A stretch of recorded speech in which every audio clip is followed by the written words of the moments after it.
We've been discussing themes in Aristotle's Nicomachean Ethics, and we've been focusing on the word eudaimonia or eudaimonia, which is often translated as happiness. And in the previous discussion, we saw that Aristotle thinks that whatever people do, they do it because they want to be happy. Toward the end of this quote, he said, happiness is that perfect thing. It's the end to which our actions are directed. And in some ways that makes a lot of sense. People do things they enjoy. They go bowling. They become fighter pilots. They learn other languages. They sing in choirs. They work in the garden. They become auto mechanics, etc. And the point is that, or isn't that, everything involved in this work is fun or is in itself enjoyable, but people have goals. And so the example we gave is, maybe a student is taking a class and I'm not particularly enjoying this class, I'm not particularly enjoying this book or this project, but I'm doing it and I want to do it well because I have a future goal.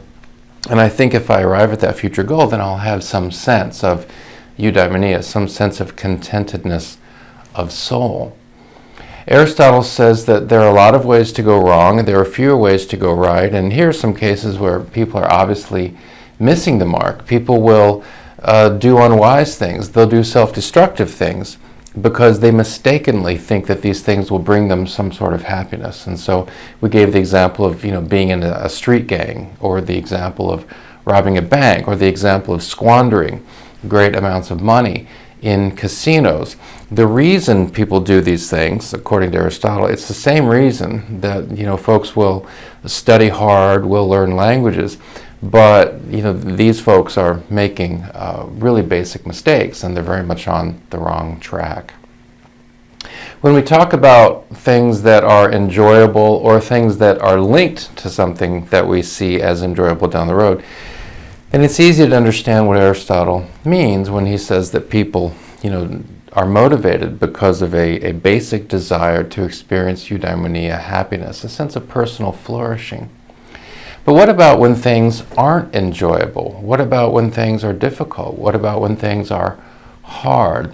What about passages like this, where in the Sermon on the Mount, the Greek in the New Testament uses a word that's very similar to eudaimonia, makarios.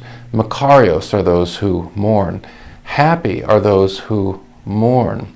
Those who mourn can experience something like eudaimonia. So that seems to be contradictory. So how does that make sense? And we'll turn to that topic in a few minutes. Before we get there, I just wanted to make a couple other points.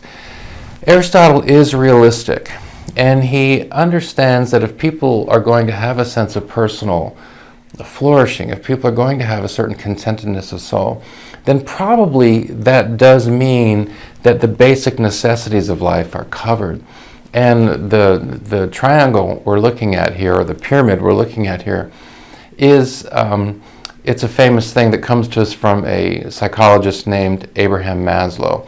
It's called Maslow's hierarchy of needs. And if you look at it, it kind of makes basic sense.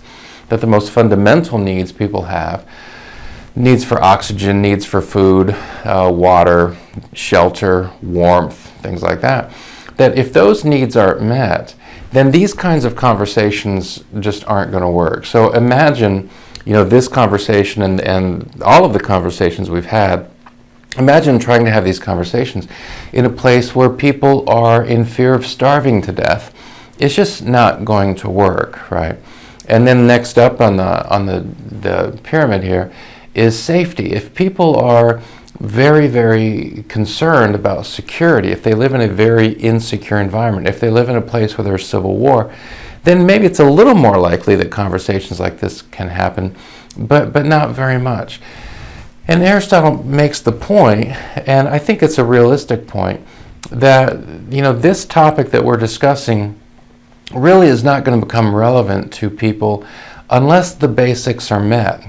We know that there's food, we know that there's water, we know that there's a place, to sleep out of the, outside of the elements. We're not sleeping in the, or beyond the elements, we're not sleeping in the rain. And there's a basic level of security, right? That this kind of conversation can happen among folks for whom the basics are covered. And this is one of the things that Aristotle says. So he refers to people who are adequately furnished with external goods. So they have basic shelter, they've got food, they've got basic security, and so on. And so that is an advantage, that people who live in relatively secure, relatively prosperous places, is an advantage they have, is that they can have this kind of conversation. Something else Aristotle says, which might conflict a little bit with, it might seem to conflict a little bit with something we've said earlier. Aristotle says that no child is happy. Now, of course, immediately that seems crazy, because of all of us, children seem to be the most happy.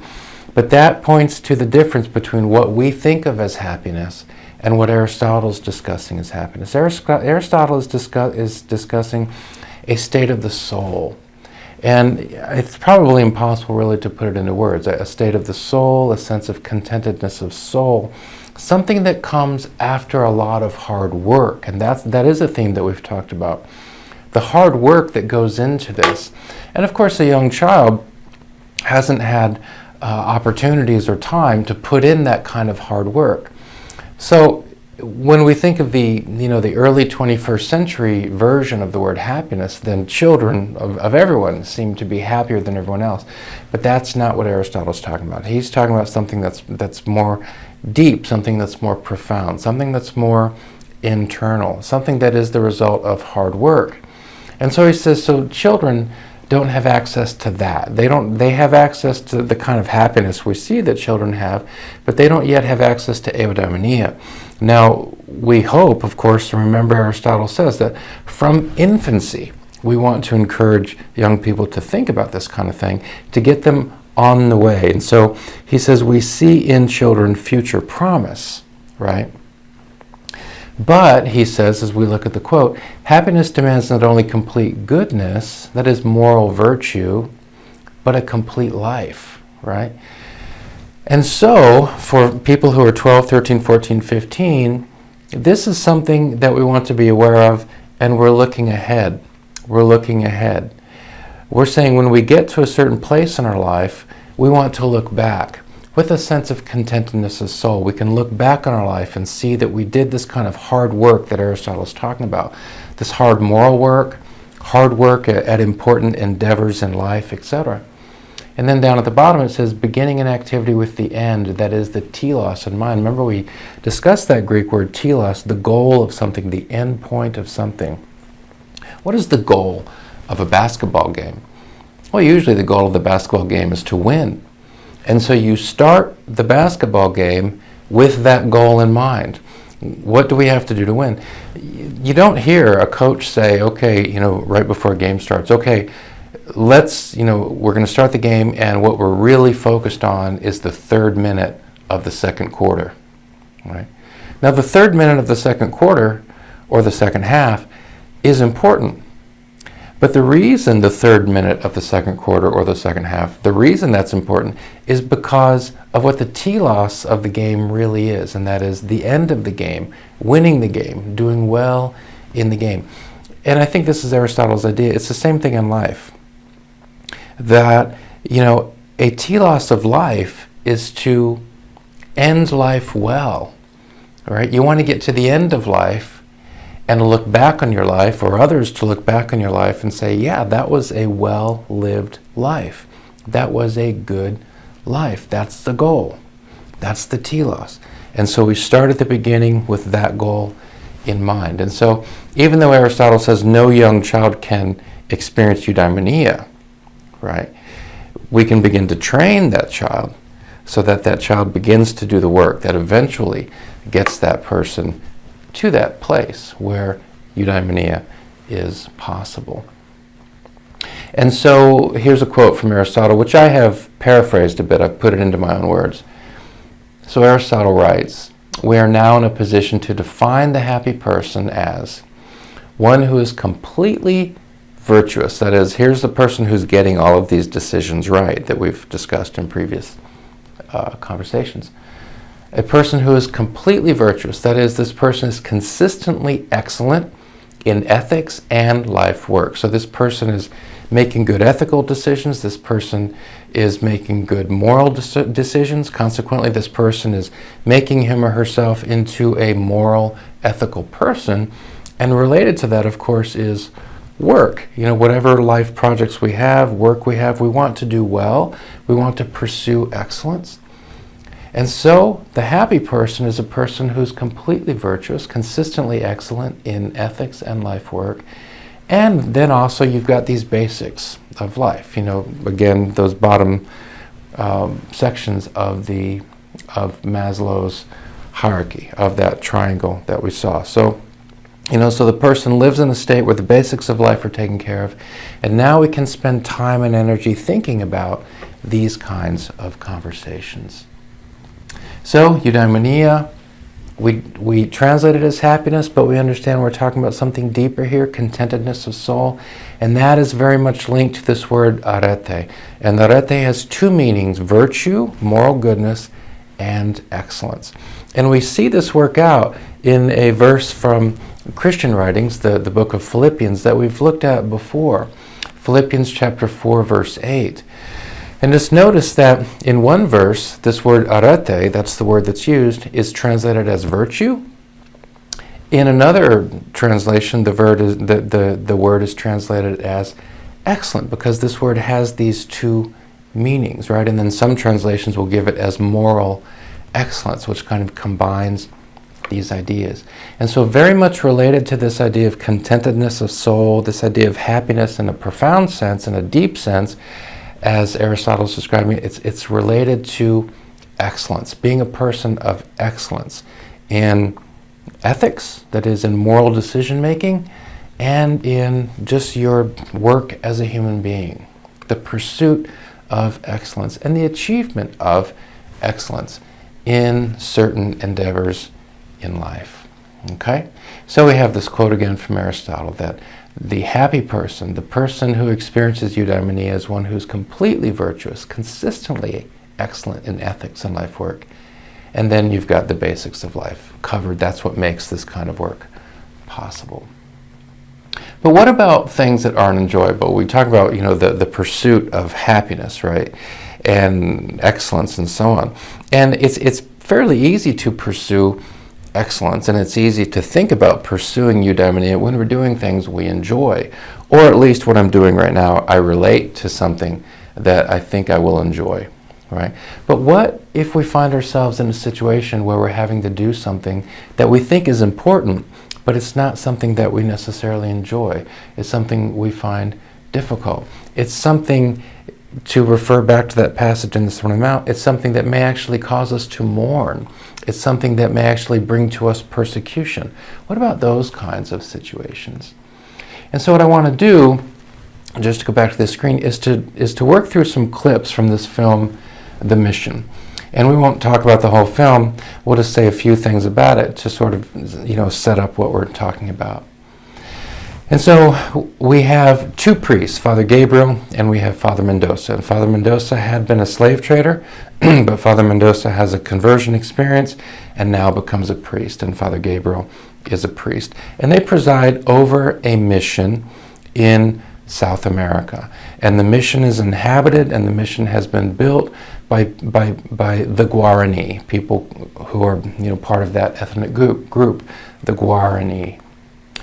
And in one scene, what we're going to see, the photo at the top, is a leader in the Catholic Church. And of course, at this period in history, this period, I think we're looking at the 1700s, at this period of history, there's no such thing as separation of church and state. And so when we're talking about the nations of Portugal, when we're talking about the nations of Spain, then political life and the life of the church are very much linked. And what happens then, the photo at the top, is that this man is a high-ranking official in the Catholic Church, and he comes and tells Father Gabriel and Father Mendoza that the mission has to close, right? And so it's a little more complicated than that, but we'll keep it there. The Guarani down below say that they're not going to leave and that they will fight. And then Father Mendoza and Father Gabriel have to decide what to do. And so in the next scene, we see that they take different paths. Now, that high-ranking church leader tells these priests that they must leave the mission. They cannot stay. And both disobey. Father Gabriel and Father Mendoza disobey. They both stay. But then after that, their paths diverge. Father Gabriel decides that he's going to resist passively. He's going to resist, but in a peaceful, passive way. Father Mendoza is going to resist with violence, right? So he's going, if they're going to come at us with guns, weapons, we're going to resist with weapons. Father Gabriel says we're going to resist, but we're going to resist passively. We're going to resist peacefully. And so in the next scene, we see conflict between these two priests as they have taken different decisions. They've made different decisions. But then in the third scene, I think we're going to see that Father Mendoza and Father Gabriel, although they have taken different paths, even though the positions they have are incompatible, that is, there's really no compromise between them, I think we see that they both respect one another. In a certain way, they come to appreciate one another, and they recognize that they're not going to agree on how they should respond, but there's a certain respect for one another. So let's watch these three scenes, and then we'll come back to our topic.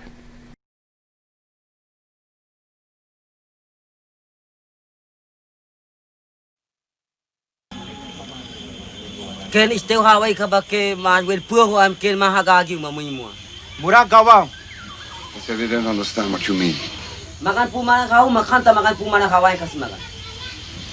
So they want you to speak more clearly. What is it exactly you want me to do? They must leave the mission.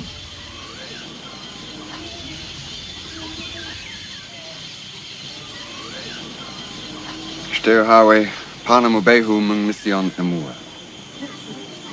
They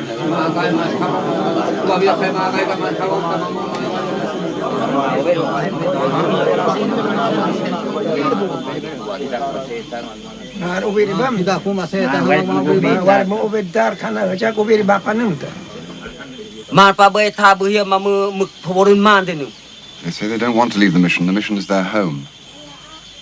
They must learn to submit to the will of God. Tell them. Steo hawe. Ewandam Diego Capesin. Mai wanda ma pawe moa obede pikine uhiera kak mission. Ma pabai tabu hiera mamu mukpoborun mandenim. They say it was the will of God that they came out of the jungle and built the mission. They don't understand why God has changed his mind. I cannot hope to understand God's reasons. Steo hawe Ewandam Diego Capesin. Ua kapuse wanda ma hukim sim. He says, how does he know you know God's will? Mukaka bachirung e wanda ma. Mukaka bachirung portugueses. He doesn't think you speak for God. He thinks you speak for the Portuguese. I do not personally speak for God, but I do speak for the church, which is God's instrument on earth. Steo hawe Yehabehim Owandamate. Makan hukal kapiu makan tay mana hawai kasi makan. He says, why don't you speak to the King of Portugal? I have spoken to the King of Portugal. He will not listen. Mukha poru. Mukha kabang. So he is also a king. He also will not listen. Tuma kinaw ma kawaking. Ma kukaku masinti. Siunem. Siurkem. Says they were wrong ever to have trusted us. They're going to fight. Well, then you must persuade them not to fight. I failed to persuade you to fight on their behalf. If they do fight, it is absolutely imperative that no one of you should even seem to have encouraged them to do so. And therefore all of you will return with me to Asuncion tomorrow. If anyone should disobey this, You will be excommunicated, cut off, cast out.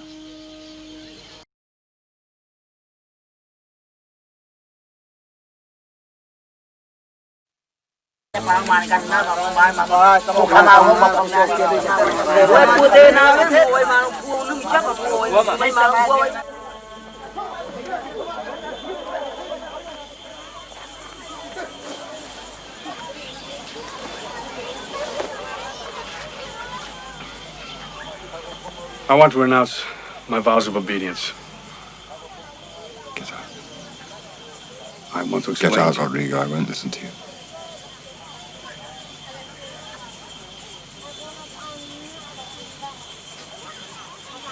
Just you? No, it's Ralph and John, too. What do you want, Captain? An honorable death? They want to live, Father. They say that God has left them. He's deserted them. Has he? You should never have become a priest. But I am a priest, and they need me. Then help them as a priest. If you die with blood on your hands, Rodrigo, you betray everything we've done. You promised your life to God. And God is love.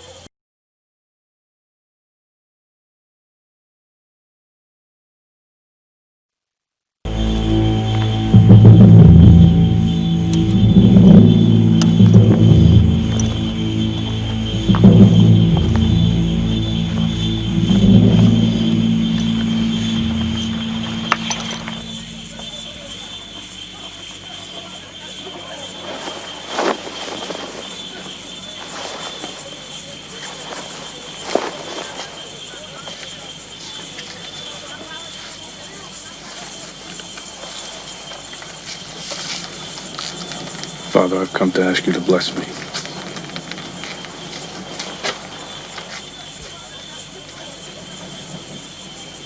No.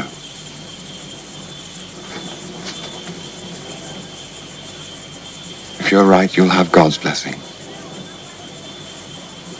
If you're wrong, my blessing won't mean anything. If might is right, and love has no place in the world. Maybe so, maybe so. But I don't have the strength to live in a world like that, Rodrigo.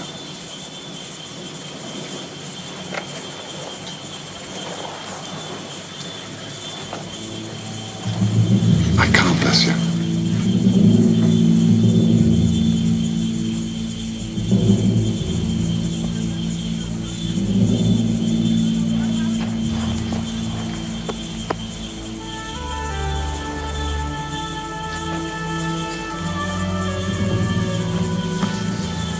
Rodrigo.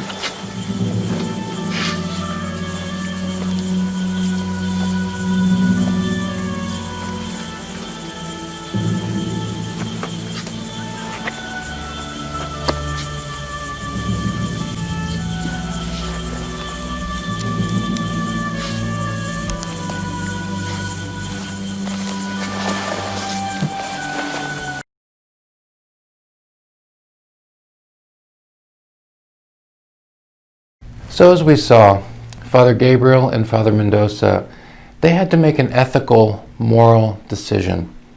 What should they do? How should they act? How should they respond? And they made very, very different decisions, right? And obviously, this situation was not what they were looking for. There's no sense of fun. There's no sense of entertainment here. This is difficult. And, you know, both of them have tragic ends as a result of what they decide to do. How could this possibly relate to the theme of eudaimonia, of a sense of contentedness of soul? And here I think is an important idea that comes to us from Aristotle. And that is, because remember we were saying, Aristotle says, look, eudaimonia isn't something that children can experience. It is something that children can get on the path toward experiencing, but children themselves cannot experience it because this is something that requires work over a long period of time. It requires a complete life. So that means that eudaimonia must be related to a sense of looking back over one's life. Looking back over one's life. Looking back and saying, you know, of course I made mistakes and probably I would do some things differently, but on the whole I can say that I was busy at the hard work of life. I wanted to do the right thing. Sometimes I made mistakes, but I wanted to do the right thing. We see through a glass darkly. We have that quote from Paul that we've looked at before.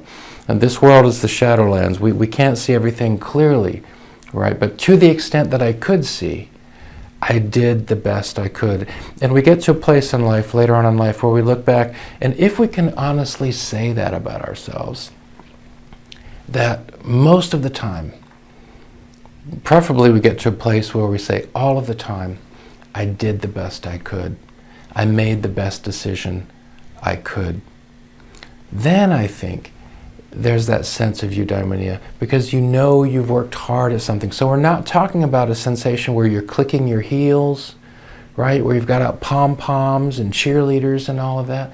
It's an internal sense of contentment that you know you worked hard at the stuff of life and you tried to be excellent. And here I think Father Gabriel, Father Mendoza, I think that although they make very, very different decisions, right? I think both of them really believed that the different decisions they made, that these were the right decisions. And my own view is that I don't have a problem with either of the decisions they made, and I actually think it works best that one took the peaceful route and the other took the fighting route. I mean, to me, that's kind of the ideal. I may be mistaken about that. I think that both responses are justified. I think that both responses make sense, and I think that the responses complement one another, right? And that might be an interesting topic of conversation. But I think that they both really wanted to do what was right, what was justified in that circumstance, and neither survives. But had they survived, I think that that's what they would want. They would want to look back and say, you know, that was a complicated, tough decision. And maybe I made some mistakes in the process, but on the whole, I got it right. And if a person can say that, then I think that's where that sense of eudaimonia comes from. So key ingredients of eudaimonia: doing good, useful, principled things. That's how we're spending our lives. Getting each interaction right. These decisions we have to make, getting them right. Moral, ethical excellence. Excellence in life endeavors, the work we do. And so let's bring some Greek words together, words we've come across before. The telos, that is the goal, the end point of human life is to experience eudaimonia, according to Aristotle. And people who want this should pursue arete, that is excellence, moral excellence, and excellence in some endeavor in life. And when I think about that, then I'm reminded of a passage, again in the early Christian writings. In this case, it's Paul's second letter to Timothy. And this passage reminds me of something Aristotle says. Aristotle says that, you know, a person who does this kind of work well looks back on his or her life with good memories of the past and good hopes for the future. Good memories of the past and good hopes for the future. And then we see what Paul says, where Paul knows he's near the end of his life. And look at how he speaks. I have fought the good fight. I can look back on my life. Has there been conflict? Yes. Have I made mistakes? Certainly. Right? Would I change some things? Yeah. But on the whole, I can say that I fought the good fight. I have finished the race. I persevered. I kept at it. I have kept the faith. Have I kept it perfectly? Probably not. But on the whole, I've kept it, and I've really wanted to keep it even when I made mistakes. So that's reflection on the past. Now look at what happens. Now he turns to the future. Now there is in store for me the crown of righteousness, right? Gosh, that fits so well with what Aristotle says. The person who does this kind of hard work, gets through some years of life, looks back with a sense of eudaimonia, looks forward with a sense of hope. Well, I mean, that's a pretty good way to live. That's a pretty good way to live. And so we're going to end this conversation on Aristotle's thinking about happiness, his thinking about eudaimonia. We're going to end it here. But I think this is really useful stuff. And we'll look at that quote from Paul. That's a really great thing to be able to say at the end of a life.